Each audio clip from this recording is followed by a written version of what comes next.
Alright, so let's open this iPhone and see what's inside.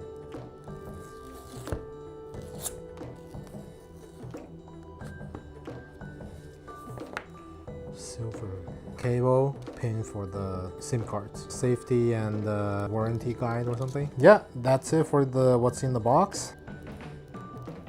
Ooh. Okay.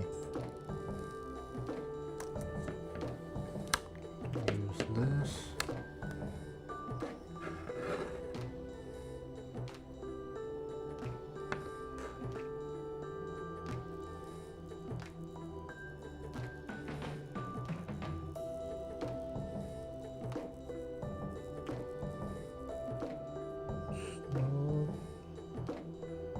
Push all the bubbles out.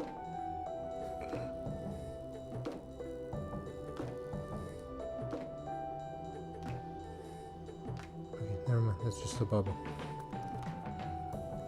There we go. The phone has protectors on. Let's turn it on. Ooh.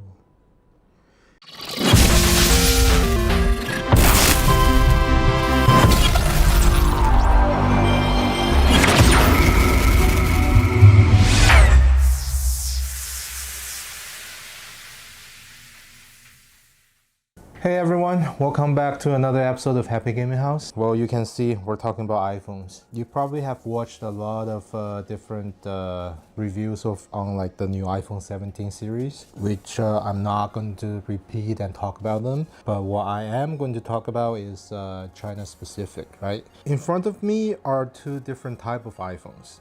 Even though they look the same from like this, but they are very different. They are both very different from the US, or I should say like North America version, or like a lot of other countries were the same. Mainland China version and China Hong Kong version. The main difference is in the SIM cards. In the latest Apple event, that just happened like early this month, when they reviewed the iPhone 17 series, they were saying that all phones were with eSIMs without any physical SIM to save space for the batteries. Due to regulations and restrictions, some countries, like most of them, has one physical SIM and one eSIM. Especially the mainland China version has two physical SIM cards, which doesn't support any eSIM.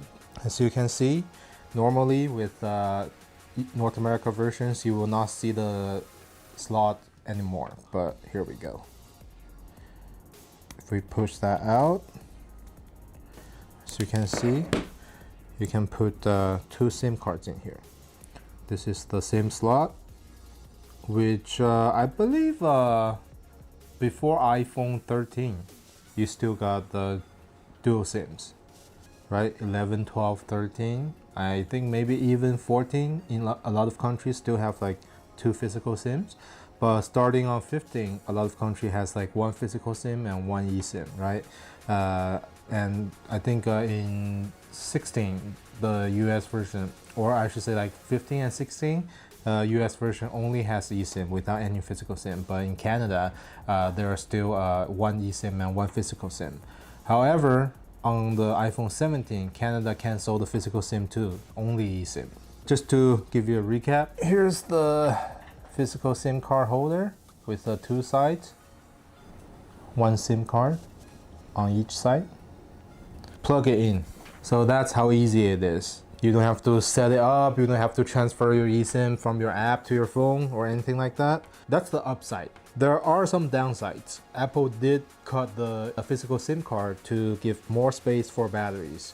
So the mainland China version will have a little bit less batteries. Other differences that for iOS 26, this phone still does not support Apple Intelligence. If you upgrade to 26.1 beta version, you will have Chinese translation with some Apple Intelligence in it, but not the full version. It's due to some regulations, but I believe it will come soon into the iPhone. I do have a Chinese number, a US number, and a Canada number. For me, I have 3 SIM cards that I need to use constantly because, you know, to receive codes for my online accounts and stuff.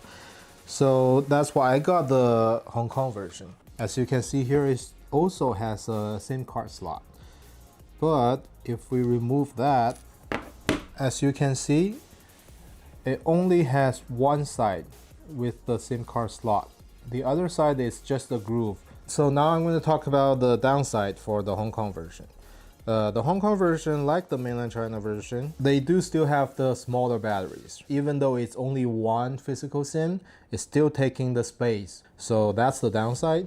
But for my use, I find that every day, when like normal daily uses, I still got like 30%, 40% batteries left. So that was never like a problem for me. I take some pictures, shoot some videos, but not constantly. I usually use cameras for that. Not really a heavy phone gamer, but I usually play on my PCs or like the consoles. However, if you watch our other video, find something new to play on the plane. So if you haven't watched that one, do watch that one. The downside for both of these phones, they don't have satellite. You cannot have satellite calls for any of these phones. Okay, so that's the pros and cons about these two phones. As you can see, I bought some accessories. So I bought this one first for my blue version of the phone. Usually, like for previous versions, this is not white, right? This is all clear. I really do like the design of the back of the iPhone 17 Pro Max, right? If you put it in, it's white. I don't know why they did this, but it's really weird. So instead, I got their new, I think it's called a Tech Woven. Yeah, I was really surprised like how good it feels. It actually matched the color perfectly, and the feel of it, like it's anti-slippery, it doesn't leave any fingerprints. It's not like, for example, if I use this for a long time, I will feel like the grease and the oil on the back. But for this one, I don't. And I think it protects a little better on the bottom side. As you can see, it's a full cover instead of like an open cover for the clear case, right? Also, I'm going to show you is, even though people say that Apple Intelligence is banned in China, it's not true at all, right? Because I do have the Hong Kong version. Anyone who knows about iPhone, if you see the serial number, I'm sure you know this is the Hong Kong version. Even though it's a Hong Kong version, I am inside mainland China right now. My VPN is not connected or anything.